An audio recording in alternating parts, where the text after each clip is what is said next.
Twitter is just toxic, man. If you've been keeping up with the commentary community, you're most likely very familiar with false accusations. It's a phenomenon that has thrived in the community ever since it began, but it only really started getting the scrutiny that it needed 2 years later, when James Charles, Slazo, and Pro Jared were all infamously smeared in each of their own situations. What all of these cases had in common was that they were built on accusations of predatory behaviours. This is mostly so they could gather as much attention as possible, while also making people questioning their legitimacy look like monsters. This is why most people in the community were either just blindly believing these accusations, or were too scared to say anything publicly due to backlash. Thankfully, the commentary community eventually got their bearings on, and took a hard stance against this form of slander. And now every time someone comes out with their experience with a famous content creator, it is always questioned upon. Which in theory should be a good thing, but it sometimes ends up in, let's say, less than necessary actions. Pyro. Now when you think of the victims of these campaigns, you would think of someone who has had their image completely tarnished in the community, years after their situation ended. You think of someone who is constantly harassed and shat on for days on end, and had to watch the community descend into chaos not one, but often 2 times. Pretty demotivating picture, right? Well, I'm glad to say that this video is not about one of those victims. Now imagine a situation like all of the ones I have mentioned above, but handled by a bunch of YouTubers under the 5k subscriber mark. Imagine false accusations being handled so poorly that they do absolutely no damage to their victim. Imagine these accusations being so sketchy that they were considered obsolete within less than 24 hours of their release. Well, you don't have to imagine for much longer as I introduce you to a man named Shive, the man who was once an up-and-coming commentator that was respected amongst peers, who now operates a stagnant channel with a noticeable sea of nothingness in the videos tab and is viciously despised by most of the community. Make no mistake, this person's fall from grace is a very interesting tale that I cannot wait to rip into in this video. So, make yourself comfy, grab some snacks, maybe even grab a bottle of Bucky, and enjoy yourself as I tell you the story of one of the biggest failures in commentary history. This is the downfall of the SHIVEMind. Why, in your initial TwitLonger, you said, or with the caption to the TwitLonger, you said that he was caught being a paedophile and it wasn't the first time. Why? Yeah. You literally just threw the fucking second one in there without even proof. You told us this with like some fucking nonchalantness. That was the fucking weirdest part. You threw a second pedophile allegation just to fucking top it off.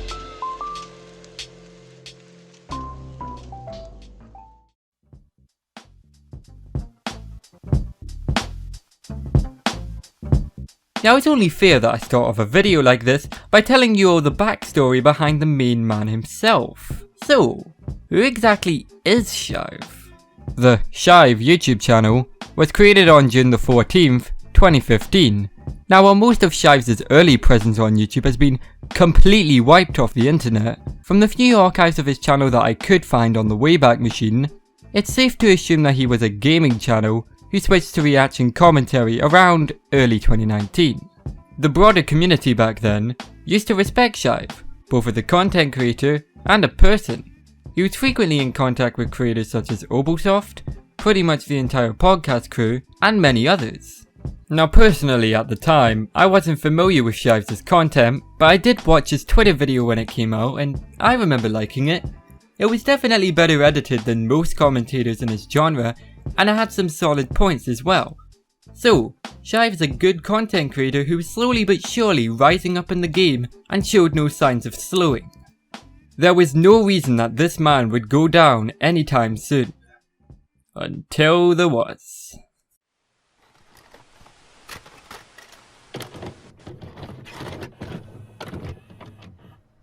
Now before I get into the TwitLonger, I should elaborate more on what a SHIVEMind actually is. A SHIVEMind is a word that I just made up that describes any group of people who try to take down a prominent internet personality with malicious intent or with a motive in mind. An obvious example of this would be the Zaptai situation, where Deodor Anthony, aMac, and others were complicit in smearing him as a pedophile, partially because he was treating them like shit. But you could also make a case for both the James Charles and Slazo situations. From experience, SHIVEMinds tend to do two things. Number 1, they all conveniently group up together to shit on their target as soon as the accusation comes out, and number 2, they make sure that there is as little skepticism as possible, by smearing people who question their narrative. This is so they are free to make as many baseless claims as possible without consequence. You got that? Good. Now, on to the main event.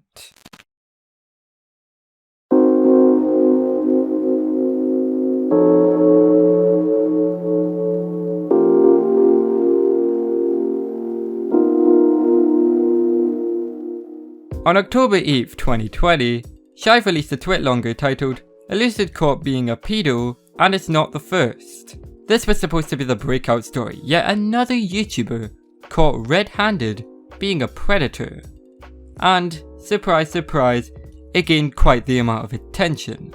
But one difference you'll notice between this situation and others, and it sticks out like a sore thumb, is that you'll find way more people being skeptical, or even downright shitting on the whole thing, than you would in, let's say, a James Charles situation. Why was this the case? Apart from the fact that most of the community learned not to take everything at heart, a huge part of the reason for this happening can be found in the TwitLonger itself. Because it is bad. Like really, fucking bad. I'll put the link to it in the description of this video so you can read it for yourself, but holy shit. Ignoring the fact that it looks like it was constructed by a 10-year-old, if you take a look at other actual exposés, like the Minilad situation, they go in detail about their experiences with their predator and give a proper backstory. Shive's TwitLonger, however, only gives the public one poorly written paragraph and an imgur link to work with, no information on how he met this girl in the first place, little to no comment on the other incident that apparently happened, even though Shive himself admits that he doesn't even know if it happened, despite the title implying that it did. All it said was that Elucid was talking to this girl, this underage girl, sexually. The imgur link, while it does show evidence of someone scrolling through a phone with the predatory messages and going onto the account, is unfortunately not enough evidence to conclude that these messages are real. People are fucking scum, and have faked these things in the past to try and tarnish someone's reputation, like when someone tried to claim Blair White was being racist in their Instagram DMs. I unfortunately did not know much about this at the time, and was leaning towards Shive's side, but I had the brain cells to never say anything about it publicly. Some people didn't, but we'll get to them later on. What didn't help Shive's case at all was that his friends immediately pounced on this, making jokes about him being a predator mere hours after the accusations were made. Like holy shit, they really wanted to hammer in the message that Elucid was indeed a pedo. It's almost as if they planned it all, but let's not make any scary claims just yet. Anyways, what we have here is an incredibly shady situation that could easily be thrown off the tracks by just one stone. And that stone would turn out to be none other than John Swan. And we are going to be talking about the situation, basically as soon as we can here. There's been some allegations against YouTuber Elucid of pedophilia, basically. He's been accused of texting with a 14-year-old girl. Are the allegations true? Or, when the debate is lost, has the loser resorted to slander? It's time for us to find out. Ladies and gentlemen, let's get started. Around 10 to 12 hours after the original TwitLonger was released, John Swan, among others, participated in an emergency livestream focused exclusively on the situation and getting both sides. Now naturally, with this opportunity on your hands, the only feasible option you can really do is to join. And join Shive did. He and Elucid would end up joining the call 2 times in the stream, and for this section of the video, I'll be doing a brief timeline on what exactly happened during this 57-minute livestream and why it matters. So, without further ado, let's knock this out of the park.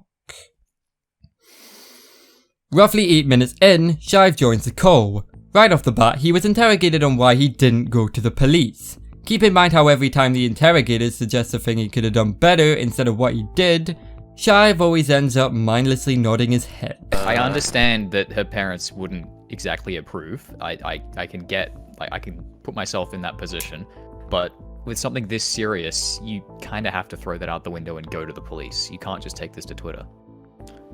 Yeah, I guess that's true. Shive then says that he didn't call the police because the kid's parents were strict and that he didn't know where Elucid lived. Swan called bullshit on this, however, because it turned out Elucid already had the police called on him at this point. Yes, someone actually called the police on Elucid because of less than 8-hour-old allegations, but we'll get to talk about that later. Later on, Swan mentions the call he had with Elucid and Augie in an unlisted video, and how he posted the link to what was supposed to be the girl's Insta. What ended up happening was that when the link was provided, the account was unavailable. For further research purposes, I did a search of the account on multiple archive sites, and none of them had any screenshots, and the only shred of evidence I could find of the account ever existing was some random Instagram post that has now been deleted. So yeah, that's kinda shady. Shive would respond to this by saying she changed her at to Maddie Please Games, a girl who would later turn out to have blocked Elucid and went private prior to the stream, and the only proof of her ever having contact with Elucid that I managed to find was her commenting on his videos a couple of times. After Elucid joined the call for a couple of minutes, Shive would join the call again, this time with another recording trying to prove that Elucid was manipulating this girl by implying suicide and deleting his messages, while also trying to get her to do the same with her messages. The video that he shows as evidence also exposes the fact that the situation was being heavily discussed in a group chat, with others who also came out to shit on Elucid once the allegations came out. Shive also stated that the reason why her messages look off is that she owned an iPhone 6, and she couldn't update to the latest version. The reason why this matters so much is that Elucid would later join back into the call with one of his friends to disprove this claim by saying that Elucid himself also had an iPhone 6 and was on the latest version. Mr. Elucid has an iPhone 6 as well, and he is on the most current version of Instagram. Oh! I literally asked him to. Oh! Are we gonna have to confirm the version? Oh of the application? no! So you have an iPhone 6, you can confirm, Elucid? Yes, I can show on screen if you want me to. Oh. This revelation caused a chain reaction of events that would ultimately lead to the early conclusion that Shive lied. Oh! Done it! It's disproved! iPhone 5, 12.4.8, Okay. iPhone 5S, 5S, yeah. Instagram, 162, name at. I'm sorry! The livestream ended with the simple message of go to the police. If you've got any sort of pedo allegation against anyone, go to the police. Go to the police. Don't go to Twitter. It's not the place to do this. Thank you guys for watching. I'll see you again next time. Bye-bye. The damage was done, and Shive was now in the crosshairs of the entire commentary community. They were ready and fully equipped to pounce. And Lord knows he was aware of that. Sorry I falsely accused you, Elucid lol. I had no idea that the videos were fake, but I'll definitely be talking to her to see the reason of why she'd faked them in the first place. With that said, I'm going to be offline undefinedly. Shive. What was just read out was a tweet made by Shive shortly after the livestream ended. Now this tweet single-handedly fucked his entire case, and it's not hard to see why. If he was telling the truth of what happened in his apology, then he'd be a scumbag for publishing false accusations as someone who should know better. But if the accusations do turn out to be true, and Shive knew this for a fact at the time, then why would he even apologise in the first place? You could argue that he did this because he cracked under pressure, but then you'd have to explain some of the actions he and his friends did after the fact. Yeah, it's probably time to start shitting on some of the other people involved. Remember that group chat I briefly mentioned in the last part? Yeah, nearly everyone in that group got shook hard by the situation, as you would expect. Obelsoft tweeted out, "My final words are, fuck you, and have a nice day," before completely deleting his Twitter account and pretty much all his social media. I would feel bad for him if he didn't act like a complete twat in Shive's Discord and was adamant that he wouldn't make an apology. Weird how life works like that. Now honestly, I think Wispy could have been cleared from the situation. While his TwitLongers on the situations were clunky and still full of horse shit, he did apologise in each of them and seemed like he wanted to change. Just a shame he sent these DMs to Mr. Microwave. Why Shive deleted his apology? I'm listening. We all think Elucid is still sus. You've got to be fucking kidding me. Dude, this is just beyond a joke now. I'm laying back. They're doing the same, most likely. I understand that you're pissed off. Jesus fuck. We got the whole package here. Constantly deflecting? Check. Using weird language as arguments? Check. But what really sells this one, does he still believe that he did absolutely nothing wrong? Check. My god, he truly did fuck himself with that one. Spiffy was already in the hot seat after making tweets that aged so poorly, it's almost like it was part of a comedy sketch. There were so many of these awful tweets, but if I had to pick my favourite, it would be this one. It shouldn't be too hard to see why. I encourage you to pause the video, read it for yourself, and take a moment to let all that irony sink in. You done? Good. Now let's continue. Would you believe it? Spiffy apologised, deleted the apology, and acted like a cunt afterwards. You know, I've never seen that before with any other member of the specific group chat. Seriously though, can you make it even more obvious that you are a disingenuous prick like this? You don't even have the balls to properly double down, for fuck's sake. All of this is honestly pathetic. At this point, even if Elucid does get exposed for being a creep or even a pedo in the near future, you will be 100% responsible for fucking up those pedo accusations and indirectly tarnishing the reputation of other victims. That's how deep of a hole you dug yourself and your peers in. And you know what's the best part about this? That's not even the worst thing people did in this situation.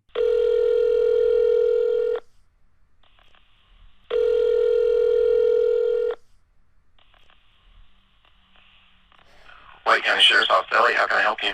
Hi, I'd like to file a pedophile report. Okay, what's it in reference to? Okay, Alex alright, and your last name? Smith. Okay, and tell me a little bit what's going on. So, basically, there's this pedophile online that's, like, luring 14-year-olds to 12-year-olds, like, in and, like, you know... To his house. Like, they're making sexual comments. He also... He's luring them to his house. He's trying to lure them to his house as well, but it's over online. He's not a minor, but he's attracting, like, 12 to 14-year-olds. His name's... Yes, you are not tripping. That clip was indeed a group of 12-year-olds giggling like seals or straight up lying to the police about Elucid luring 14-year-old girls to his house in order to swat him. I cannot comprehend the audacity of these cunts to giggle while knowingly making up lies about someone who would plead innocent just hours later. It really just shows how toxic this community can truly be at times. It's telling how as soon as this was found out, people immediately shat on them. And not only that, but they never apologized until Vinx publicized the video by tweeting about it. The main players involved in this were Jox, Toasty and Noxlish. Jox would recently go on to start a beef with RGRFC because of his incredibly shitty docs which he tried labeling as a joke, which is hilarious looking back at this situation. Noxlish is currently preaching about how he's changed and he's reformed from the situation, which I'm glad that he's learned his lesson, but he's gonna have to prove a lot if he wants a career in the future. And Toasty just kinda died. I don't know where Toasty went. Let's just say there was a reason that these people were shat on by the podcast. Okay, so that doesn't really excuse anything. So you call them just for the fun of it? Not really for fun. I just thought he was, like, I thought he was a pedo. But why did you call when you didn't have, like, solid kind of, yeah, solid evidence? You only really had... why just call? Because I felt that much nonchalantness to it as well. And thus concludes the story of the SHIVEMind, a cautionary tale of why you should never let teenagers grab a hold of paedophile accusations.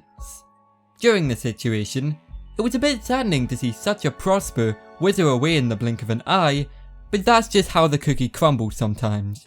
Throughout all the cryptic messaging, the weird language, telling people what they want to hear while never actually taking responsibility, and just straight up obnoxiousness, all Shive and his peers have managed to do is completely soil their reputation, and at this point, it's near enough unsalvageable. Shive, I know you're watching, and you're just so ready to tell me to go outside and pick up a football. Well, I gotta say, that's some pretty tough talk from down that massive hole you dug yourself. I will now leave you with a clip from the podcast that pretty much put the final nail in Shive's already impaired coffin. This has been aMac, and you're welcome. Something I've just remembered, Shive.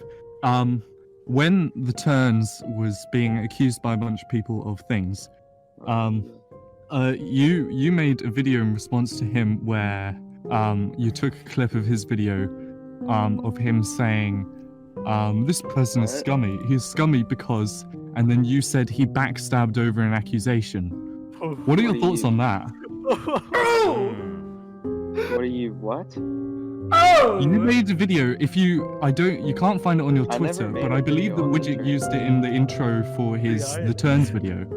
But in the video, there is a video of you using a clip from the Turns saying that somebody is scummy, and you said that the Turns is scummy because he backstabbed somebody over an accusation.